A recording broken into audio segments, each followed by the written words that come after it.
Hello, everyone. Welcome back to the Samantha Marie podcast, where we talk about everything spiritual, mental, and physical wellness, because my goal is to help you create a life that you truly love. And before we jump into the episode, if you don't already, make sure to follow me on TikTok and Instagram at Hey, it's Samantha Marie. You can keep up with everything that's going on there. I'm also on all the podcast platforms. So if you listen on Apple or Spotify, if you could rate the show, write a review, that would mean so much to me. And we're also on YouTube. You can watch every episode there and share with a friend. Make sure to share with someone that you know this show would also help or encourage. All right, let's jump into it. Is it just me, or does it seem like everyone is so busy and so stressed out? I mean, you ask your friends or you ask your family, and a lot of you ask them, "Hey, how are you?" And a lot of times the response is busy, or "Oh, I'm just stressed," or "My job has me stressed," or "I feel like I have no time." And it's we live in this culture of like busyness, and everyone's stressed out, and maybe that's you. Maybe that's how you're feeling today, where you feel like you're on autopilot, where you have no time to work on your health. You have no space for yourself. Maybe you're running around with the kids constantly, or you have a really stressful job, or you feel like you are just constantly at an event and you just haven't been able to make time for yourself. And trust me, I've been there. I remember some seasons of my life where I just felt so busy, where maybe my job was really demanding, and I just felt like there was a lot going on outside of work. And I remember in those times in my life where my body would actually hurt. Like there was years where I would, I was commuting to work. I was in the car literally, probably almost 2 hours every day, because I had to drive pretty much 45 minutes to an hour to work and then drive home the same distance. And I remember the tension in my shoulders and my back. It hurt so bad. And I had really bad gut problems, and I just was a stress ball and I was just running 100 miles an hour.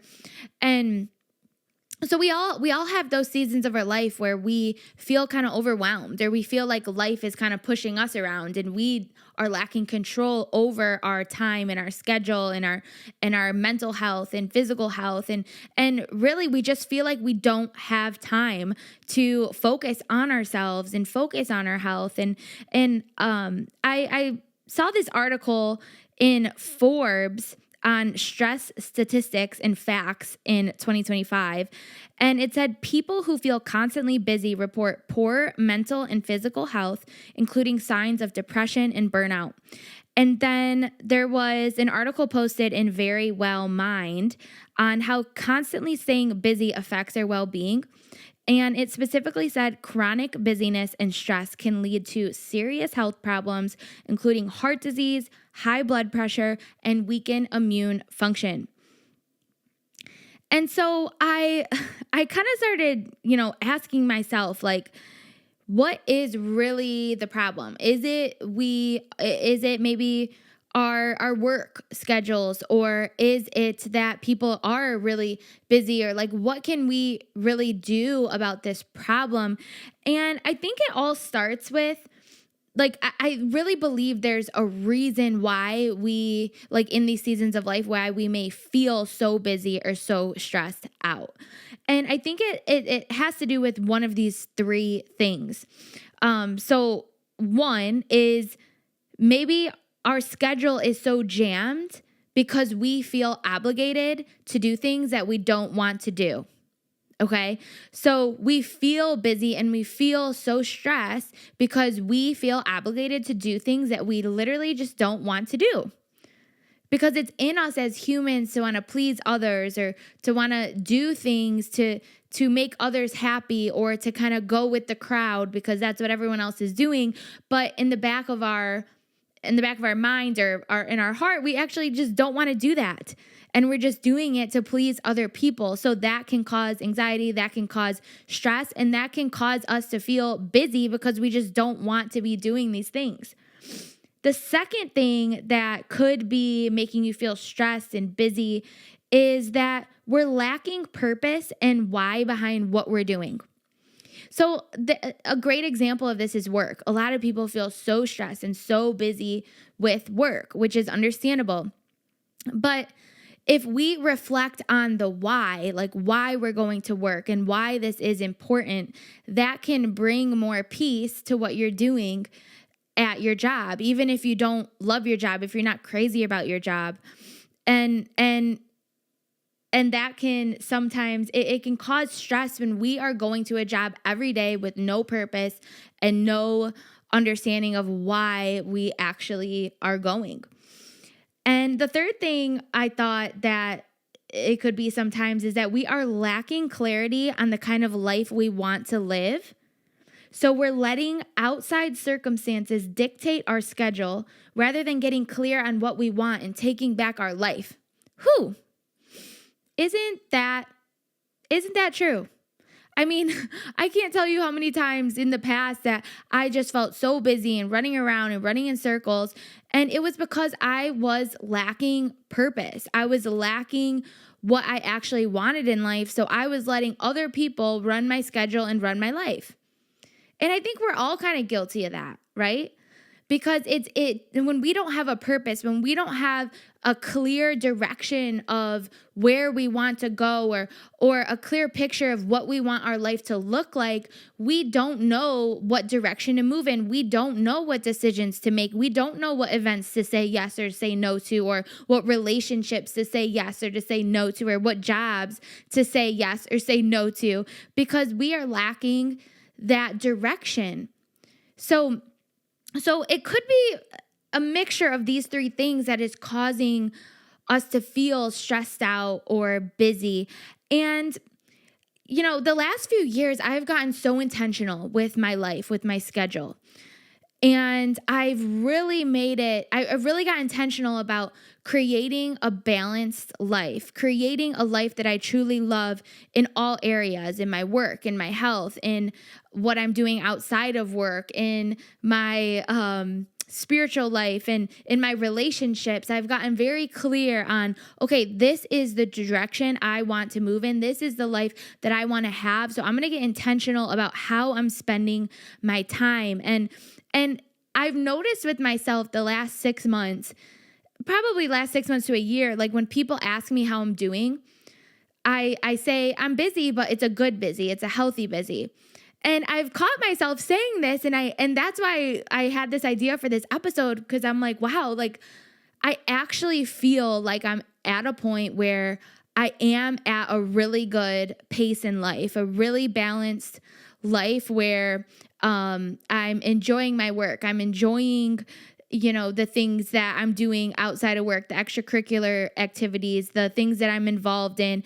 And I am at a good pace as far as busyness, but I also have a good amount of time to reflect and be by myself and have time with God and work on my health. And I really believe it's because I've taken a good look at my life for probably the past 2-3 years.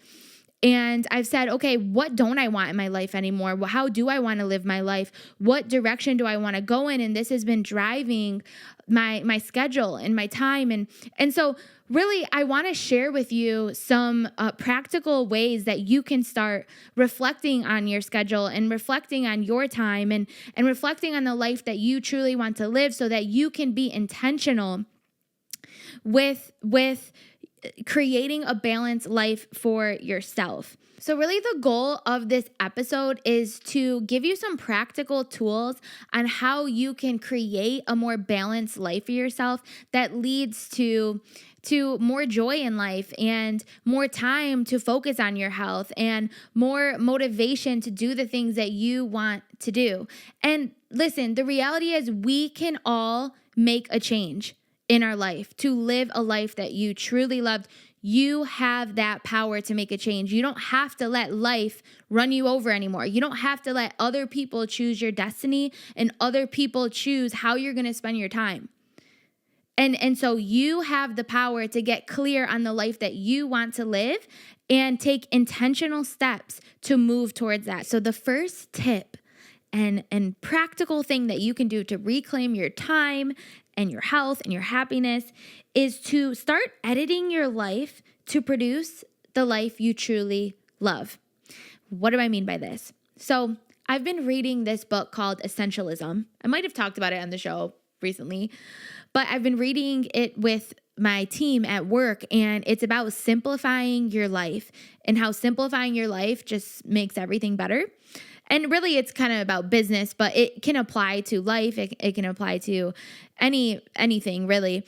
And the chapter that I just read, it was about editing your life like a filmmaker. And I just thought it was so interesting. So like a film editor is what I meant to say.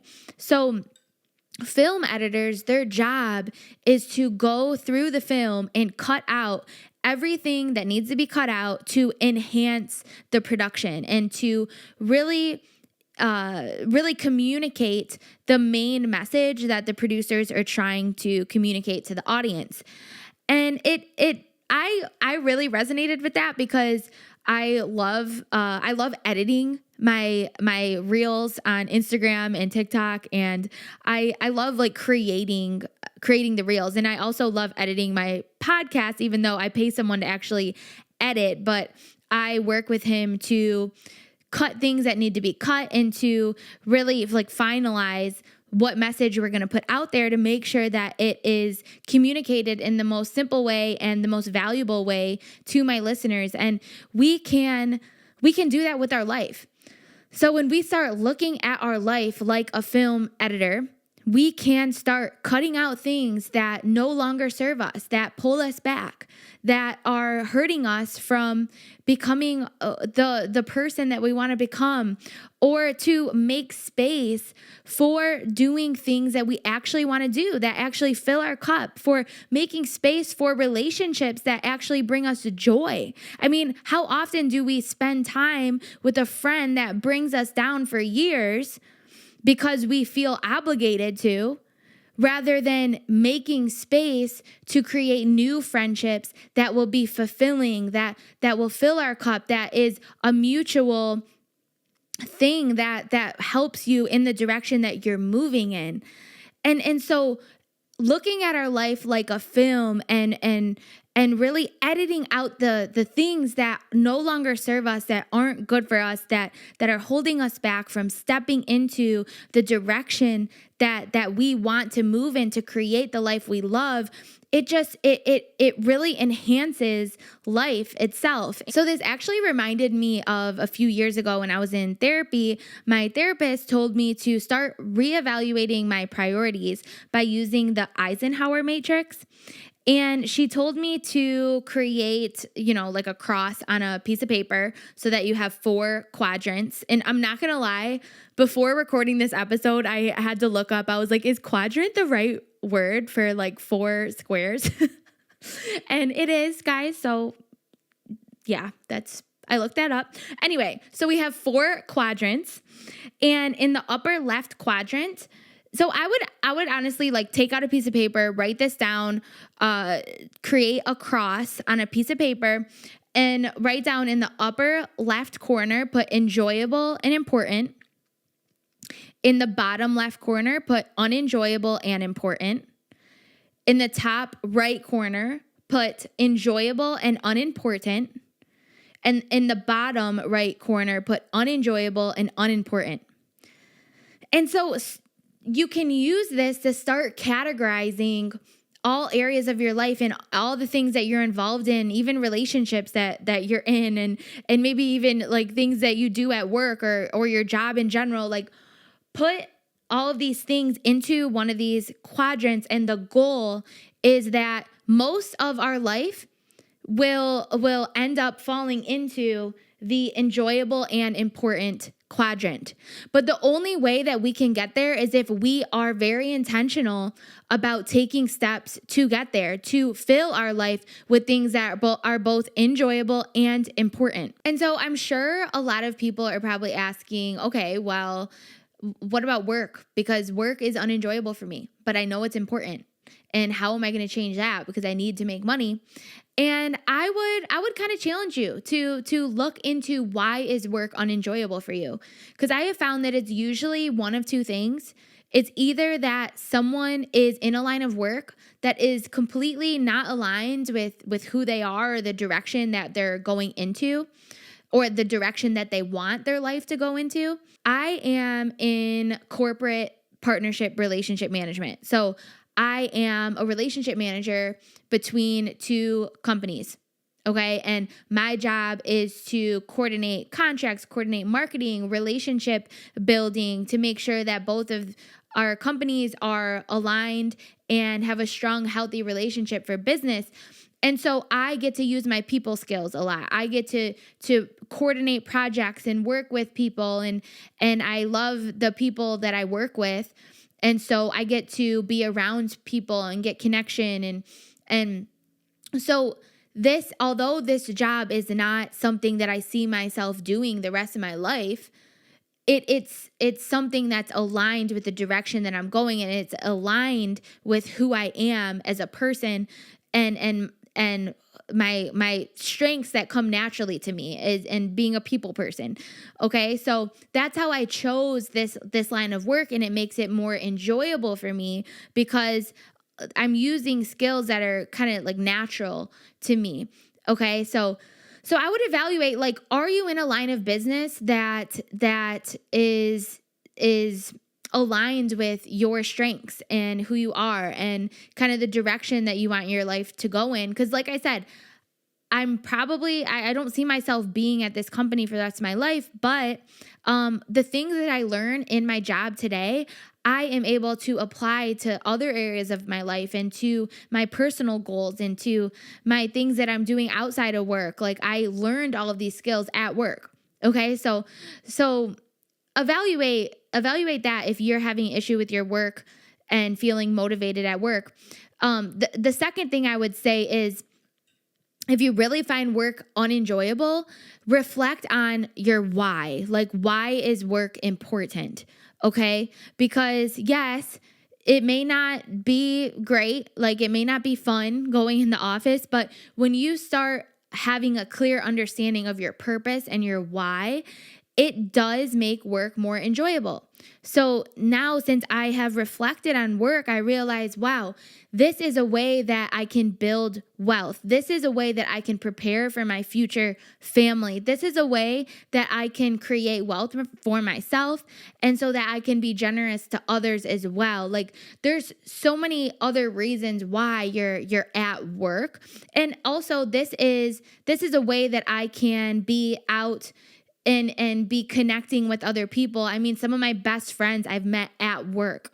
Okay. So there's so much more to why you work. So anyway, if you are not enjoying your job, I would encourage you to evaluate those two things. And that's just one area though, work. Like, with this matrix, let's categorize every area, everything that we're involved in, even the relationships, the friendships that we're in, or the events that we're taking part in. Like, is this important and is this enjoyable? And let's make a goal to get most of the things that we're involved in into that quadrant, that upper left quadrant. And that quadrant word is fun to say.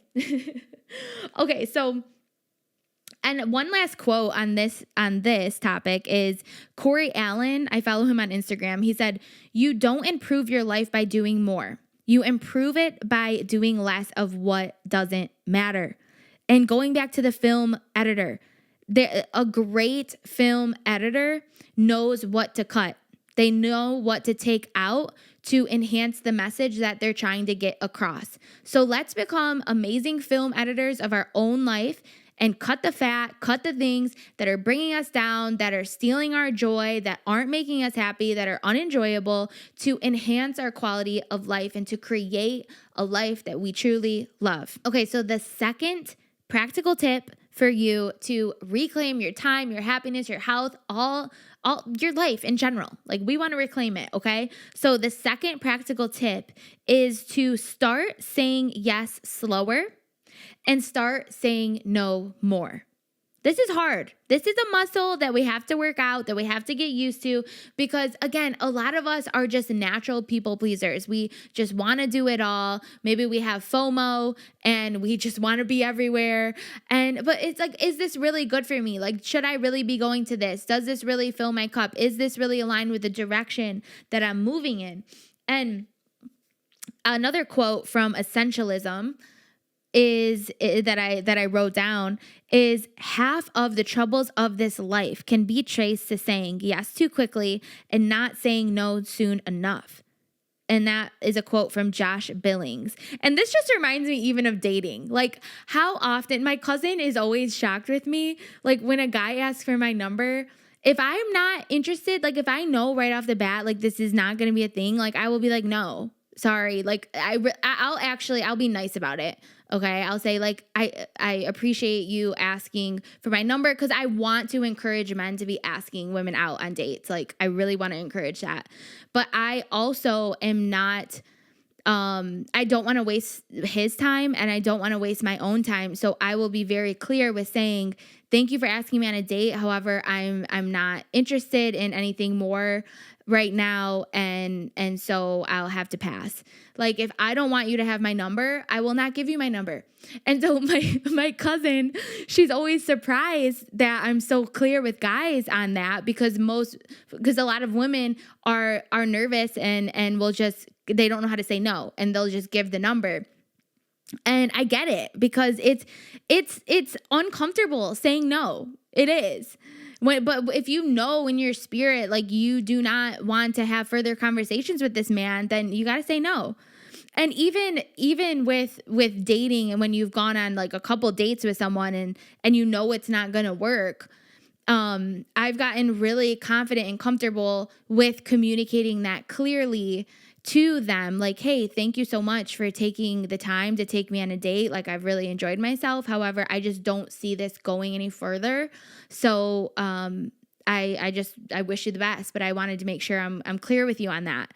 You know, I don't want to waste his time. I don't want to waste my own time if this is not going in the direction that we both want it to go in. And I think it's respectful of their time. It's respectful of my time.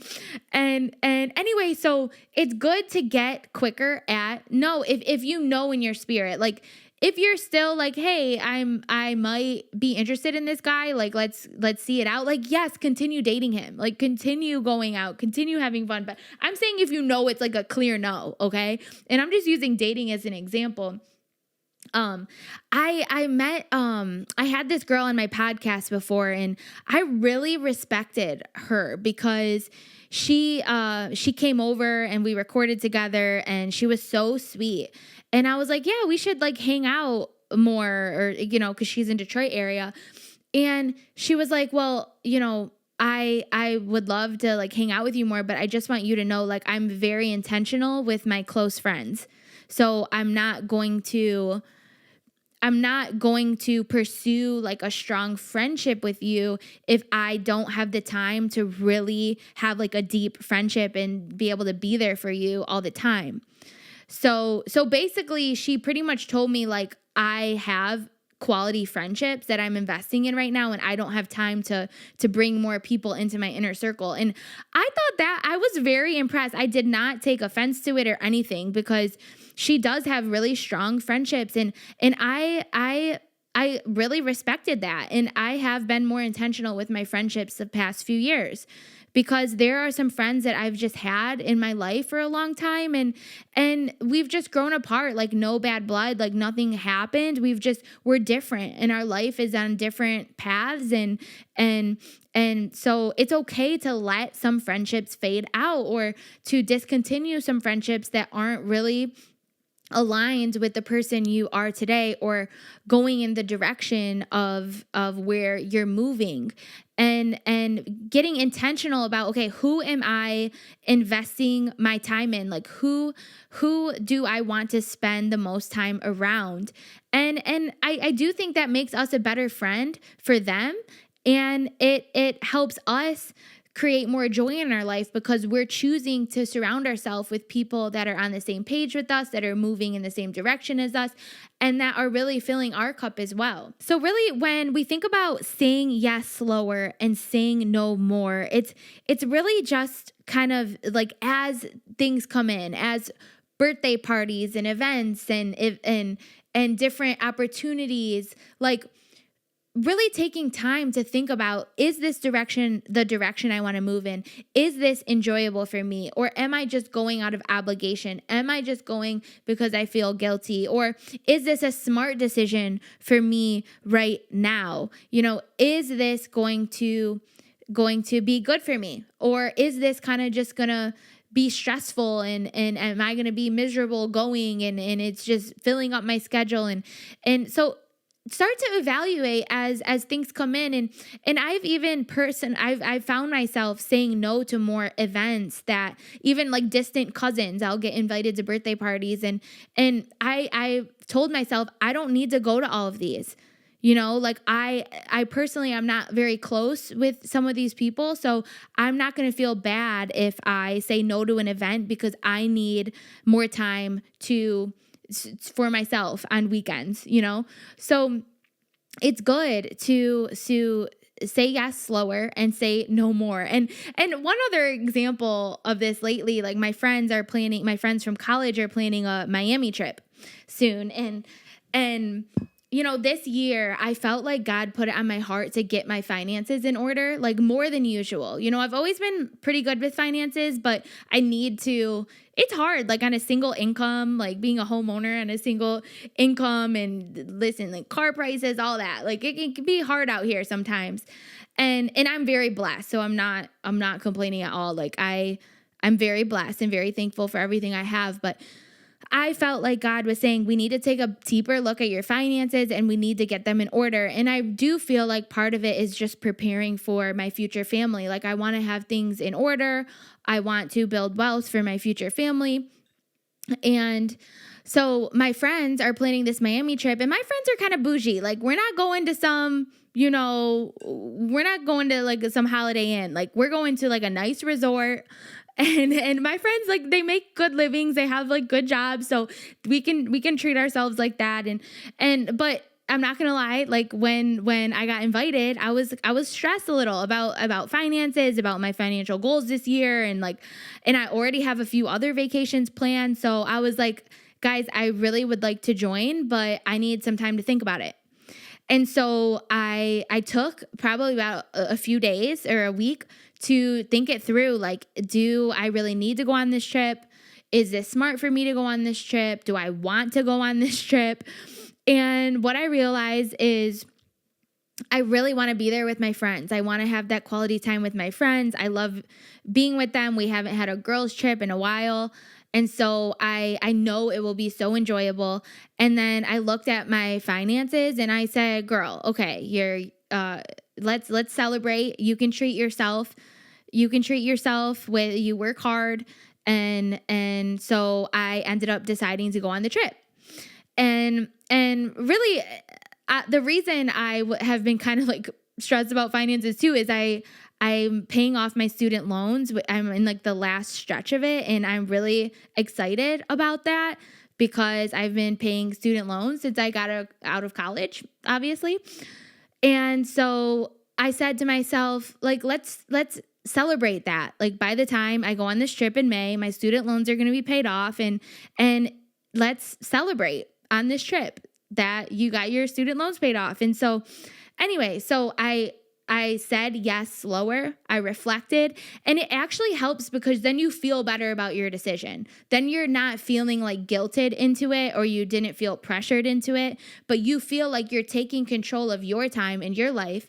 And I got to choose, okay, I actually want to be there, and I want to invest my money to enjoy with my friends and to celebrate my own financial goals and milestones. And so now I know the trip is going to be more enjoyable for me, and I'm really going to look forward to it prior. So anyway, start saying yes slower and start saying no more. And I promise you, your life will start to become more full, more enjoyable, and you'll feel like you finally are taking back control of your life. Okay, and the final tip I have for you to reclaim your time, your health, your happiness, all areas of your life, and really take back control of your life is to stop living for others and be driven by the life you truly want and love. So this is core to everything, guys. To get clear on what kind of life do you truly want? What do you want to do with your time on this earth? I would literally write that down. Take out your notebook, write it down. What do you want to do with your time on this earth? How do you want to live your life? What type of person do you want to be? And make decisions based on that. Spend your time with what you're involved in, the relationships that you're choosing to be in. All decisions that you're making of how you're spending your life should be aligned with the direction that you want to move in and the person that you want to become, the life that you want to live.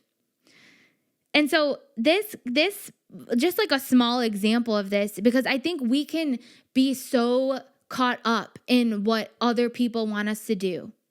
And we can be so caught up in the fear of others. Like, well, I know I want to do this, but I'm going to hurt their feelings, or they're going to think I'm stupid, or I'm going to be embarrassed. And we need to stop fearing man. We need to stop fearing what other people think. And we need to reclaim the life that we want by doing the things that we feel called to do and that are aligned with the life that we want to live.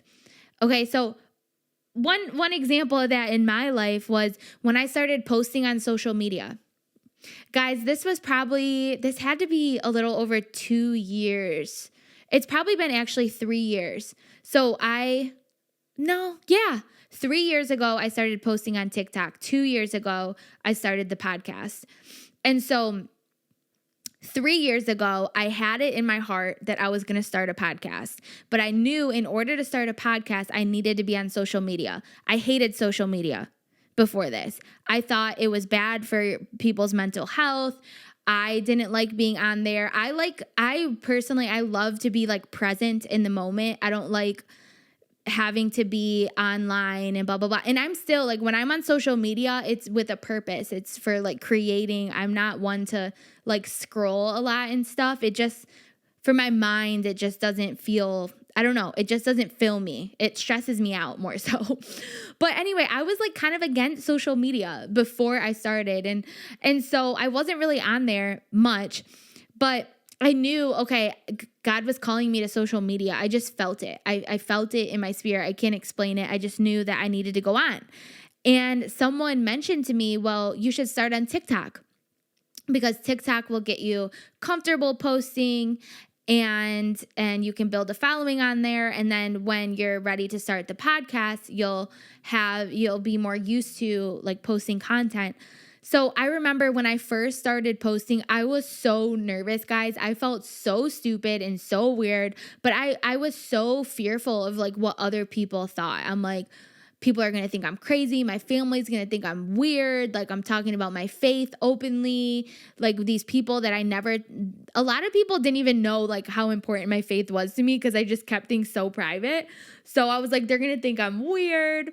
And then it was kind of like balancing, like work people are watching you or just friends, family, like friends from high school. Like I was I was so different in high school. Like I was like a party animal. And now I'm like on here talking about like peace and health and finding God and like all this stuff. Like I'm so different now.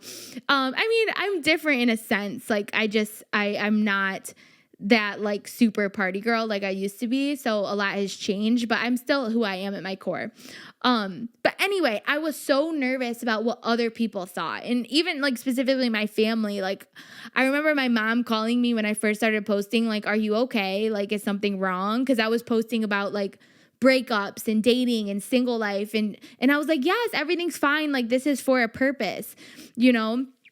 But anyway, I was so nervous about it. I was so scared, and it's because I feared other people.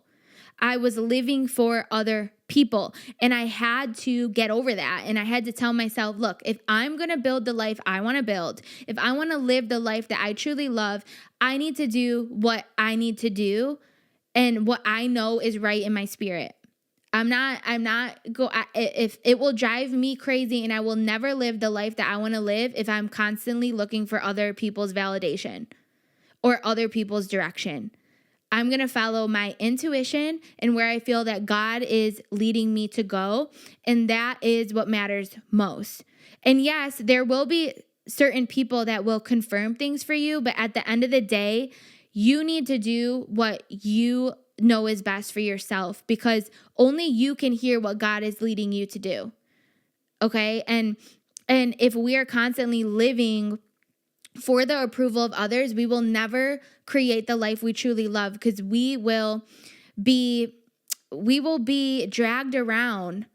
Our schedules will be dragged around by everyone else's schedule, what everyone else wants you to do, what everyone else thinks you should do. And you'll never step into the fullness of who you were truly created to be. And the life that you were created to have, God created you to live a life of balance, to live a life of joy, to live a life of happiness. He never meant for life to be so busy and so stressful and no time for yourself and no purpose. That's not how he created you to live. Like, you do not have to live as a stress ball anymore. You don't have to live with all that tension built up in you anymore. You don't have to live on autopilot anymore. You don't have to live like you're sleepwalking anymore. God created you to live with joy, with peace, with love, with strong relationships, with good health, with a deep peace in your heart. And the way to do that is to get intentional about the life that you want to live and start taking steps towards that. Guys, I have been waking up with so much joy, with so much peace, with so much love. And there were so many dark years for me that I never thought this was possible ever. And it doesn't mean we don't have bad days and emotions. And I cry all the time. But I allow myself to feel my emotions, and deep down, I have a consistent joy and consistent peace because I've taken actions to create a life that I truly love, a life of balance. And that's key. Okay, so I'm just going to recap what we talked about. So 3 life-altering tips that will reclaim your time, your health, your happiness. 1, start to edit your life to Start to edit your life to produce the life you truly love. Number 2, say yes slower and say no more. And number 3, stop living for others and be driven by the life you truly want and love. All right, guys. Well, I hope this episode encouraged you. And we haven't done it in a minute. We haven't done our affirmations in a minute, so we're going to do them, okay? So if you are new here, I believe in the power of our words. The words that we speak transform our lives. The words that we speak put our life in motion, okay? So let's place our hand over our heart and repeat after me and close your eyes if you would like. And just repeat after me. I am not alone. I am loved and cherished by the Father, and I am exactly where I am supposed to be. All right, guys, I hope you enjoyed the episode today. I hope this episode was encouraging to you. And if you don't already, make sure to follow me on Instagram and TikTok at Hey, It's Samantha Marie. And if you enjoyed this episode, if you could go rate the show and write a review on Apple and Spotify, that would mean so much to me. And don't forget that we're on YouTube. All my links are below. You can watch every episode there. I love watching podcasts on YouTube while I'm eating dinner or while I'm eating a snack, whatever, cozied up on the couch. It's so fun to watch sometimes. But also, if this show encourages you, if this show has helped you in any way, please share with someone that you also know this show would encourage. All right, guys, I will see you next time.